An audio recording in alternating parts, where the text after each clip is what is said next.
Marcos capítulo 9, el verso 49, leo en el nombre del Padre, del Hijo y del Espíritu Santo, dice, porque todos serán salados con fuego y todo sacrificio será salado con sal. Buena es la sal, mas si la sal se hace insípida, ¿con qué la sazonaréis? Tenés sal en vosotros mismos y tenés paz los unos con los otros. Señor, como dice esa alabanza de fondo, úngeme. Sí, Señor, necesito la unción para predicar tu palabra. Si tú me unges, habrá algo extraordinario y glorioso en medio de la predicación. Dame la sabiduría, dame la unción que yo necesito. Dame la gracia. Yo te lo pido, Padre, para llegar a muchos corazones en el nombre de Jesús. Amén y amén.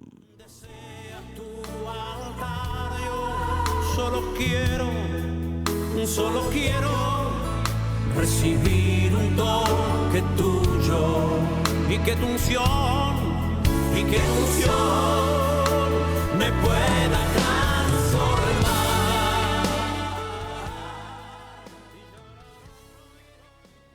Bien, que el Señor les bendiga grandemente, hermano.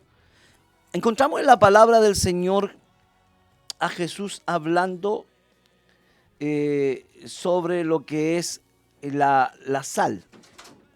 La sal.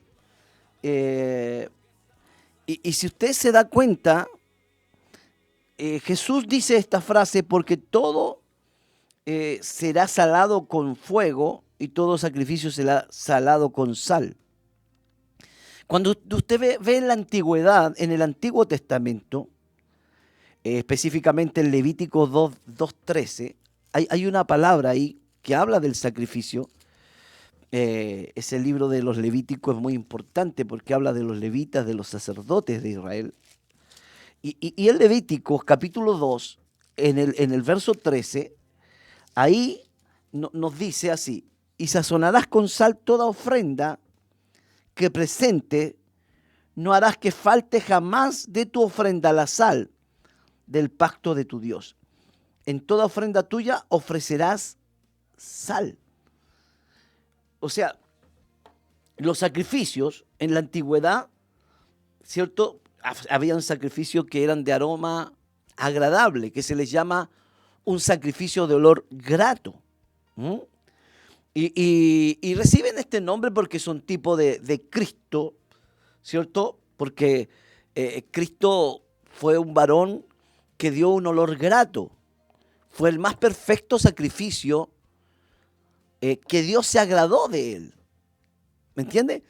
Entonces reciben ese nombre porque esos sacrificios eran tipo de Cristo, ¿cierto? En todas sus perfecciones divinas, porque no hubo un varón más perfecto que caminó sobre la faz de la tierra que Jesús de Nazaret. Entonces, por eso se les llama ofrenda de olor grato. Y estos sacrificios tenían una particularidad, que eran salados, ¿cierto? Con sal. Ahora, ¿por qué? Porque representaban, vuelvo a repetir, a Cristo en su relación, devoción que Cristo tenía con el Padre, porque también habían ofrendas que no eran de olor grato, pero son tipos de la ofensa, tipos del pecado.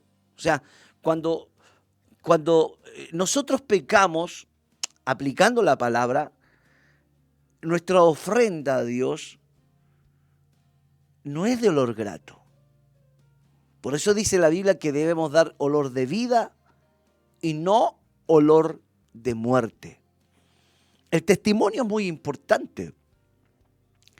Entonces, el testimonio es muy importante. La sal también tiene que ver con tu testimonio. Por eso dice la Biblia que mejor es la buena fama que el buen perfume. Porque tú puedes usar un perfume carísimo, o quizás para esta Navidad te regalaron un perfume caro y tú te sientes orgulloso. pero a lo mejor tu testimonio, tu vida, no está dando un olor grato. Me encanta cuando el apóstol Pablo dice que si yo tengo aspiraciones a un liderazgo, ya sea un diácono, un anciano, dice que tenga buen testimonio de los de afuera. ¿Qué dice la gente de afuera, los que nos conocen? ¿Qué dice tu patrón de ti? Y si eres jefe, ¿qué dicen los trabajadores de ti? ¿Qué dicen tus vecinos de ti? Entonces, la sal tiene que ver también con dar un olor grato. Porque también en el tiempo antiguo, en los sacrificios de aroma agradable, o sea, olor grato, tenían que ser salados. Ahora, había una ofrenda que era la ofrenda por el pecado que no llevaba sal, pero había una ofrenda que era la ofrenda de olor grato que tiene que ver con Cristo, ¿cierto? Ahora, cuando Jesús murió en la cruz del Calvario, ¿ah? Esa fue la ofrenda, la ofrenda por la culpa, por nuestro pecado. A lo mejor no fue grato, porque no fue grato mirar a Jesús en la cruz, ¿cierto? Pero al Padre le agradó la obediencia del Hijo. Entonces, Cristo sufrió por nuestros pecados, sufrió por nuestra desobediencia. Entonces, los sacrificios, para ir avanzando en el tema, los sacrificios tenían que ver con, aleluya, la sal. Por eso Jesús cuando habla de los sacrificios dice, porque todo serán salados con fuego y todo sacrificio será salado con sal. Jesús alude a esos sacrificios que se hacían en la antigüedad. Pero luego Jesús dice, buena es la sal, más si la sal se hace insípida, inservible. Esa palabra insípida significa que no sirve para nada, que no tiene sabor, que pierde su consistencia. Si la sal se hace insípida, la pregunta es ¿con qué sazonaré? O sea, cuando el cristiano pierde la gracia de Dios. La dracma perdida, dice la Biblia que la mujer barrió la casa, abrió las ventanas, me la puedo imaginar, dio vuelta a la alfombra, sacó la cama, abrió las ventanas para que entrara luz y encontró la dracma perdida. También dice la Biblia que la oveja perdida también se encontró. El buen pastor dejó las 99 y fue en busca de la oveja perdida, de la descarriada. Entonces,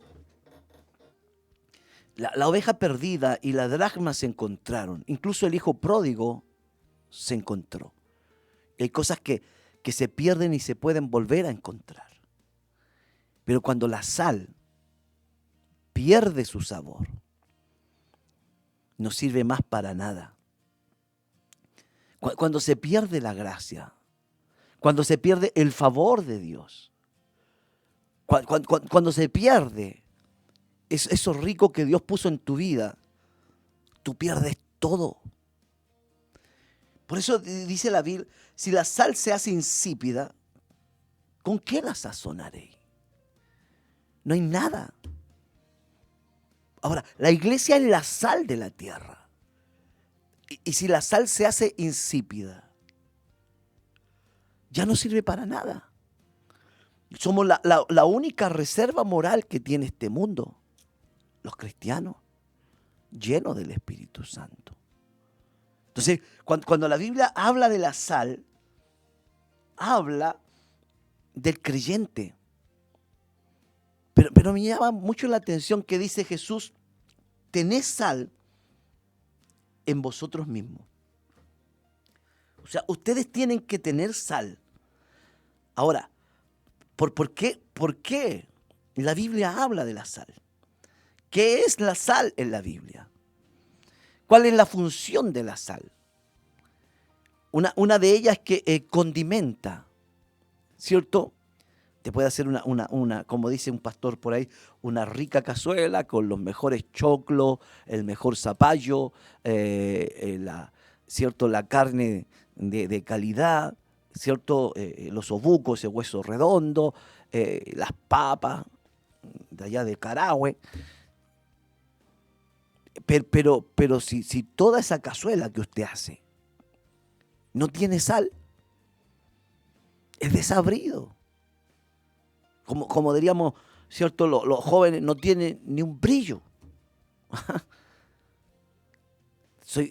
Hay chistes que dicen, tú soy más malo más desabrido que la comida del hospital, porque en el hospital te dan unas comidas desabridas, bueno, porque dicen que te cuidan la salud, entonces le quitan la sal. Pero la sal cumple un rol de condimentar, de hacer agradable la comida. También la sal tiene otro rol, que la sal preserva. La sal es capaz de preservar. Antiguamente, cuando no habían tantos refrigeradores, ¿cierto? Era muy difícil comprar un refrigerador. La gente compraba la carne y le echaba mucha sal para que no entrara en un estado de descomposición. Y la sal hacía que esa carne no se descompusiera tan rápidamente. También yo me recuerdo, mi padre tenía una fábrica de helado y en ese tiempo se hacían un bote de helado, ¿cierto? Un bote que era algo así como una olla grande, un bote. Y alrededor del helado, del bote, se le ponía hielo. Pero al hielo, para que no ¿cierto? Se derritiera tan luego, la sal preservaba también el hielo. Es interesante. Es interesante. Es interesante. Eso más adelante, Moisés, dígale que no va a ser para ahora. Entonces, es muy interesante esto, porque la sal preserva. La sal preserva. ¿Por qué la sal preserva? Porque tiene una capacidad de que no se pudre la carne. No entra en un estado de descomposición. Ahora, ¿por qué todavía existe esta humanidad? Porque en esta humanidad está la iglesia. Y la iglesia preserva. ¿Qué tiempo hubiesen caído los juicios? ¿Qué tiempo se hubiese manifestado el anticristo? Pero la Biblia dice que hay algo que lo detiene. Y es la sal de la tierra. Es la iglesia de Cristo. Es la sal de la tierra. Es la iglesia de Cristo, la cual Él ganó por su sangre. Entonces, la sal tiene el rol, la labor de condimentar, dar sabor, preservar, y también se usaba para curar. Cuando le cortaban, por ejemplo, el cordón umbilical en los tiempos bíblicos a la mujer, y nacía la criatura, le colocaban sal y le purificaban de su sangre. ¿Me entiende? Entonces, la sal cumplía un rol curativo. La sal cura. Ahora, la iglesia sana, la iglesia cura la herida de esta humanidad. Como dice una alabanza, yo quiero una iglesia que sane la herida de la humanidad. Pero si la iglesia pierde su sabor, si la iglesia pierde su identidad, si la iglesia pierde la gracia de Dios, si la iglesia pierde la unción de Dios, lo pierde todo. Si la iglesia pierde los valores, si la iglesia pierde los principios, si la iglesia pierde el temor, si la iglesia pierde la sinceridad, si la iglesia pierde la santidad, no sirve para nada. Incluso dice, ni siquiera para el muladar. El muladar era un lugar, ¿cierto? Y el templo tenía una puerta del muladar donde se echaba toda la basura, incluso el excremento de las letrinas, se echaba ahí. Y aún el excremento sirve para el abono de la tierra. Imagínense, el excremento, algo tan asqueroso, sirve para abonar la tierra. Pero la sal, cuando se descompone, cuando se hace insípida, ya no sirve ni siquiera para eso. Ni siquiera sirve para eso. Entonces, ¿qué hacen? La tiraban en los caminos, ¿cierto? Y era pisoteada por los hombres. Es un símbolo de la iglesia. Si la iglesia pierde su rol de darle el sabor a este mundo desabrido, sin fe, sin Dios, sin esperanza, si la iglesia pierde su rol de preservar, de curar la herida, la iglesia la pisotea a los hombres. Porque hoy día hay muchos cristianos que ya no lo respetan porque ellos perdieron su testimonio. Entonces la gente dice, ya a ti no te respeto. ¿Qué autoridad moral tienes tú para hablarme a mí de Cristo? Si tú eres un tramposo, si tú eres una mentirosa, si tú eres un iracundo. Para ser como ese canuto, para los extranjeros que me escuchan, una palabra despectiva que se aplica a los evangélicos, canuto.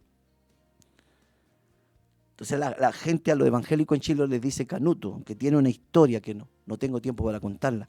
Ahora, si para ser como ese canuto, mejor me quedo en la casa.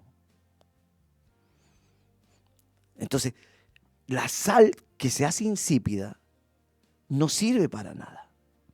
Para lo único que sirve es para ser pisoteada por los hombres. Entonces Jesús hace esta pregunta, dice, buena es la sal, pero si la sal se hace insípida, ¿con qué la sazonaréis? O sea, ya no tiene remedio. No tiene remedio. Y Jesús dice, tenés sal en vosotros mismos. Y luego dice, y tenés paz los unos con los otros. ¿Qué significa tener sal en nosotros mismos? Lo que está diciendo Jesús es que tengamos en nosotros mismos eso que preserva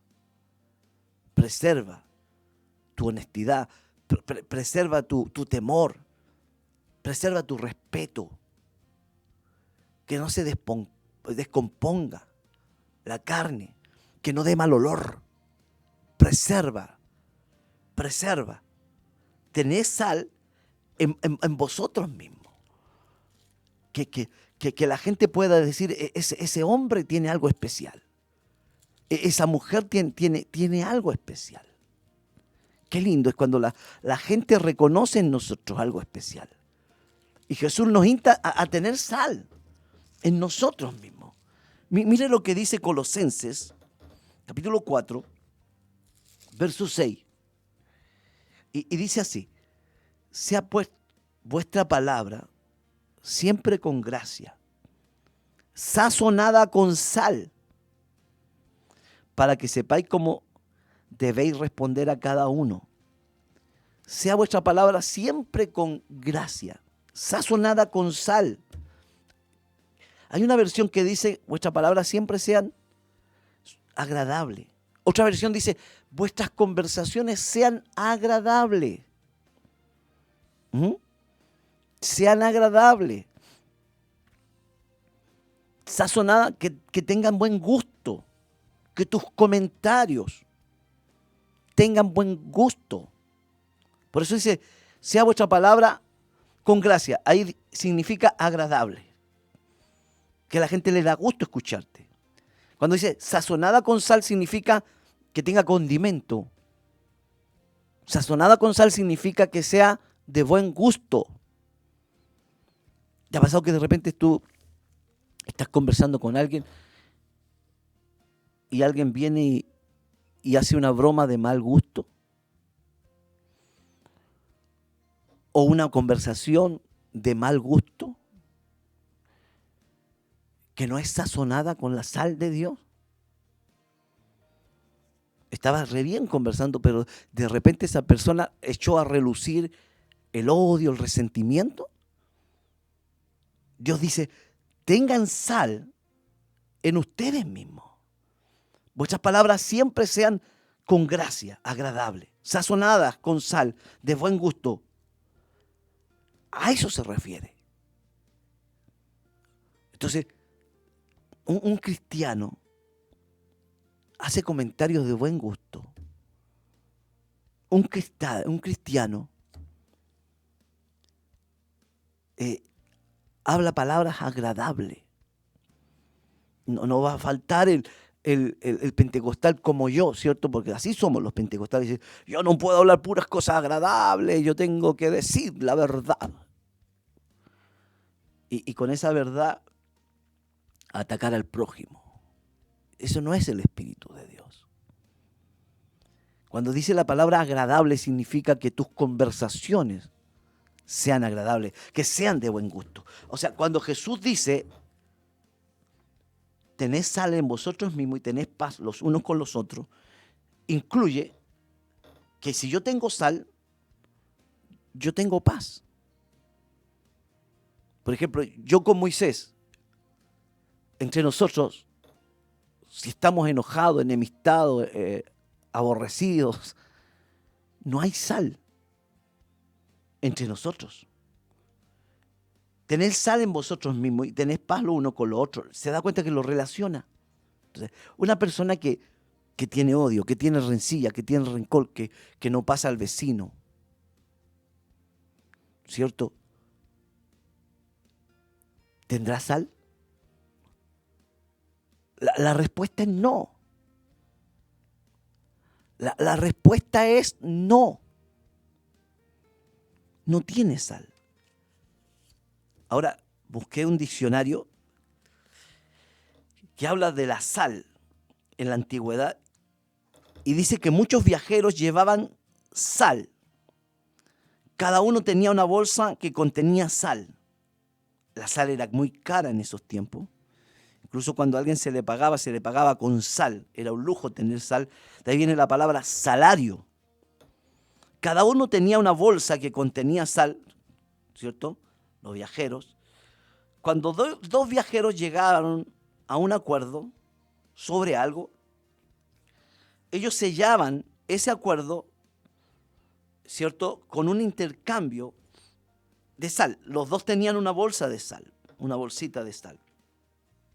Entonces, uno sacaba sal de su bolsa y le decía, te doy una pizca de sal mía, y la echaba en la bolsa del otro, y tú me das una pizca de sal tuya. Intercambiaban sal. Los dos ponemos la sal en nuestra bolsa, decían. Esto implica que para cualquier de nosotros rompa este acuerdo, tendríamos que encontrar la sal que le dimos, o sea, cosa que era imposible. Bueno, nos enojamos, devuélveme mi sal. Es imposible, porque la sal se mezcla, la sal que tiene el uno y la sal que tiene el otro se mezcla. Entonces, no podían, ¿cierto?, por más que querían, devolverse la sal. Entonces, no podía, en otras palabras, era un pacto o un compromiso que no se podía romper. Porque para romper ese acuerdo, tenían que encontrar la sal que el uno le dio al otro. Para recuperar ese acuerdo, en otras palabras, fue un acuerdo duradero. La sal, tener sal y tener paz entre ustedes son acuerdos duraderos. Es como cuando el hombre recibe a la mujer y dice, yo te recibo a ti como mi legítima esposa para amarte y quererte hasta que la muerte los separe. Y la mujer recibe a su esposo. Es como un pacto, que es un pacto de sal. ¿Entiende? O sea, tener sal es no romper los pactos y las promesas de fidelidad, de lealtad entre amigos. ¿Entiende? Un pacto de sal. O sea, tener sal es no romper acuerdos. Tener sal es no romper promesas. No sé si me estoy explicando. Vamos a ir a segunda de Crónicas 13:5. Quiero que Dios bendiga a toda la gente que me está escuchando hasta ahora. Segunda de Crónicas, capítulo 13, versículo 5. Dice, ¿no sabéis vosotros que Jehová Dios de Israel dio el reino a David sobre Israel para siempre, a él y a sus hijos, bajo pacto de sal? Mire lo que está diciendo, ¿cierto? Este varón, que Dios le dio el reino a David sobre Israel para siempre, a él, a sus hijos, de los cuales viene la descendencia de Jesús, el hijo de David, que se le llama, bajo pacto de sal. En otras palabras, un pacto perpetuo, un pacto eterno. Cuando Jesús dice, tengan sal en ustedes, pero dice, tengan paz unos con otros, se da cuenta lo que está diciendo, que la iglesia no se puede dividir. Por eso dice la Biblia, si tu hermano peca contra ti, repréndelo estando tú solo. Y si él te escucha, has ganado un amigo. Y si no te escucha, bueno, habla con 2 o 3 testigos. Y si no te quiere escuchar con 2 o 3 testigos, entonces manifiéstaselo a toda la congregación y ténganlo por publicano. Pero Dios nos manda a buscar acuerdo, a buscar unidad. ¿Me entiendes? Dios nos manda a buscar acuerdo, a buscar unidad. Por eso dice que Pedro le dice, Señor, ¿cuántas veces perdonaré? ¿Hasta 7? Y Jesús dijo, os digo que hasta 70 veces 7. 70 veces 7 ustedes tienen que perdonar. Hoy día es un tiempo donde la gente no es capaz de hacer pactos duraderos. Por cualquier cosa rompen el pacto. Como alguien dijo, ya el registro civil no te dice hasta que la muerte los separe, sino que hasta el primer problema que tenga los separe. Ya no hay esos cristianos que van al altar y hacen un pacto de sal. Señor, te prometo serte fiel hasta la muerte. Sino que hasta que el primer problema que venga me tire afuera, me lleve al mundo. Se desconocen los pactos. Es el problema que tenemos con países limítrofes. Hay pactos que se hicieron en el 1700. Estos son los límites. Esto es cierto, le pertenece a este país, pero hoy día se desconocen esos pactos. Hay un espíritu que quiere que tú desconozcas el pacto. La gente anda de iglesia en iglesia, pastores que tienen un letrero de una denominación, mañana tienen otro, al año que viene tienen otro, inestabilidad total. Se rompen los pactos. Ahora, para que un pacto sea duradero, hay que aprender a perdonarse, a aguantarse, a esperar en Dios. Cuando Dios dice en su palabra, tened sal en vosotros mismos, lo que está diciendo Jesús, ustedes son los que van a marcar la diferencia en esta tierra desabrida, corrompida, Ustedes serán la cura para esta humanidad. Hay una alabanza a Moisés que dice, yo quiero una iglesia. Porque la iglesia es la sal, preserva. No importa si este mundo se casan personas del mismo sexo, si en este mundo hay aborto libre, es terrible, no nos gusta eso. No estamos de acuerdo con eso. Pero va a suceder. Lo importante es que la iglesia tenga otros principios, otras leyes superiores, divinas. Porque es la iglesia la sal de la tierra. Que el mundo esté patas para arriba no importa. Dios quiere una iglesia distinta, que preserve, que condimente, que haga agradable el caminar del peregrinar por la tierra, la sal, y que cure la herida de esta humanidad. Vamos con la alabanza, Moisés, volvemos con unos avisitos y oramos al Señor. Dios le bendiga, escríbame, si la palabra le bendijo, hágamelo saber. Que Dios les bendiga y les guarde. Amén. Quiero aprovechar, Moisés, de saludar a la viejita, a la pastorita Alicia Hernández. Hoy está de cumpleaños. Dios le bendiga, mamita, le amo mucho. Muchas felicidades y bendiciones. Vamos a la alabanza, Moisés, antes que se me olvide.